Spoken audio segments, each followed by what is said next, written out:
যারা বেশি দিন বাঁচবেন, বেশি দিন বাঁচতে চান তো কিছু কাজ করবেন। নেকের রাস্তায় দান করবেন, এক। দ্বিতীয় নম্বর কোরআন শরীফ তেলাওয়াত করবেন। তৃতীয় নম্বর 2 বেলা জিকির করবেন।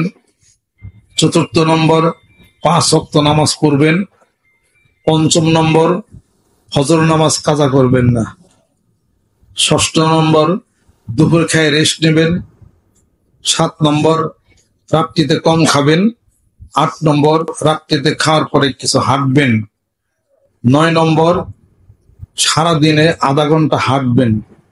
10 নম্বর সুতি কাপড় পরিধান করবেন। 11 নম্বর ভাই বন্ধুদের সাথে, পাড়া প্রতিবেশীর সাথে সুসম্পর্ক রাখবেন। 12 নম্বর পিতামাতার খেদমত করবেন। 13 নম্বর এরকম তো আরো আছে। 13 নম্বর সূরা দোকান তেলাওয়াত করবেন। হাদিস শরীফ দেখেন, সূরা দোকান তেলাওয়াত করলে সে অনেক দিন বাঁচে, আলহামদুলিল্লাহ। এরকম প্রায় 20টা কারণ আছে, যদি পালন করেন হায়াত বাড়বে। এই কথা বাংলাদেশে কোন ডাক্তারের কাছে পাবেন না। বেশি বেশি দেশি কচুরলতি, কচু পাতা ভর্তা খাইবেন, বেশি দিন বাঁচবেন। কথা খেয়াল করছেন? কম তো কি কারণ? কারণ হলো এইটা, কচুরলতি কচু পাতাতে শরীরের রক্ত পরিষ্কার করে এবং রক্ত পাতলা করে। শরীরের রক্ত যত পাতলা থাকবে, রক্ত সঞ্চালন তত বেশি ভালো হবে, অর্গানগুলো ভালো থাকবে বেশি। এই ডিমের কুসুম খাবেন না, ডিমের সাদা অংশ খাবেন।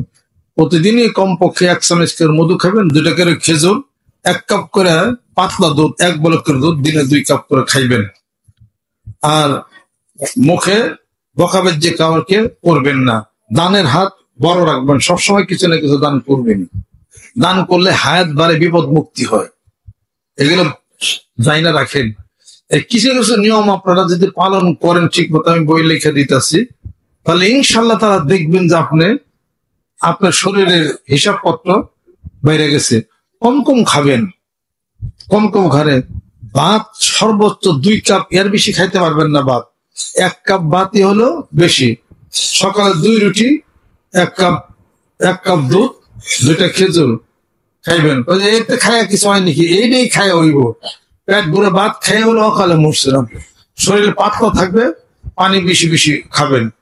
ভরা পেটে কোনো কাজ করবেন না, ভরা পেটে হাঁটবেন না। দুপুর খেয়ে অবশ্যই 1 ঘন্টা রেস্ট নিতে হবে। দুপুর খেয়ে রেস্ট না নিলে অকাল মৃত্যু হবে। রাত্রিতে খাইয়া শুইলে অকালে মৃত্যু হবে।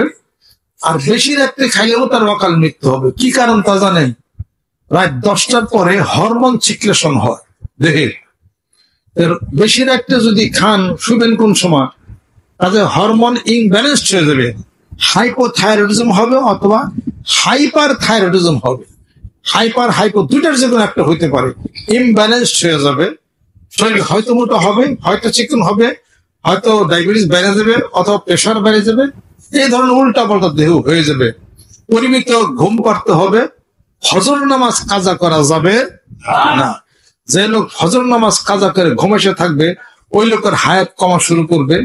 পুরুষ হইলে তার পুরুষত্ব শক্তি নষ্ট হয়ে যাবে।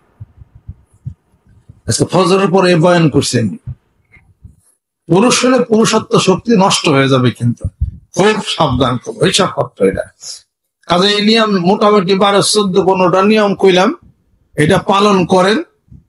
এটা কোনো ডাক্তারের কাছে পাওয়া খুব কঠিন।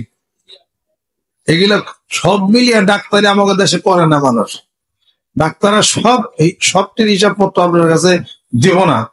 মানিকান্দার শরীফে সেই হিসাবগুলি আপনারা পাবেন। সুবহানাল্লাহ। আল্লাহ পাক যেন কবুল মঞ্জুর করে নেন। আকাশের উন্মুক্ত তারা ভরা আকাশের দিকে তাকায় থাকেন, চোখের জ্যোতি বাড়বে। সবুজ ঘাস প্রান্তরের দিকে তাকায় থাকেন, চোখের জ্যোতি বাড়বে। ছেলেপেলেদের স্ত্রীর প্রতি আদর্শ মায়া প্রেম ভালোবাসার নজরে তাকান, চোখের জ্যোতি বাড়বে। পীর উস্তাদ শায়েখ তাদের দিকে তাকায় থাকেন, চোখের জ্যোতি বাড়বে। মার দিকে তাকায় থাকেন, চোখের জ্যোতি বাড়বে। সুবহানাল্লাহ। এরপরে শাকসবজি খান, চোখের জ্যোতি বাড়বে। মলা মাছের মাথা ভর্তা খান চোখের দিতে পারবে, কচুর লতি কচু ভর্তা খান চোখের দিতে পারবে, মৌরি খান চোখের দিতে পারবে, রাত্রে সুরমা দান চোখের দিতে পারবে, সুরা নূর তেলাওয়াত করেন চোখের দিতে পারবে। যখন চোখে 1 ফোঁটা করে মধু দিবেন সকালে একবার চোখের দিতে, জীবনও চোখ নষ্ট হবে না। চোখের মধ্যে এখন বয়স হচ্ছে 60, চোখে দিচ্ছে চশমা। ঘটনা চোখে চশমা তো চোখে চোখের জ্যোতি আইছে, পোলা পান করে দিয়ে বড় বড় চোখ, চশমা চোখে আর কি খাই কি করে না করে খোদাই আল্লাহ। সুস্থ থাকেন, ভালো থাকেন।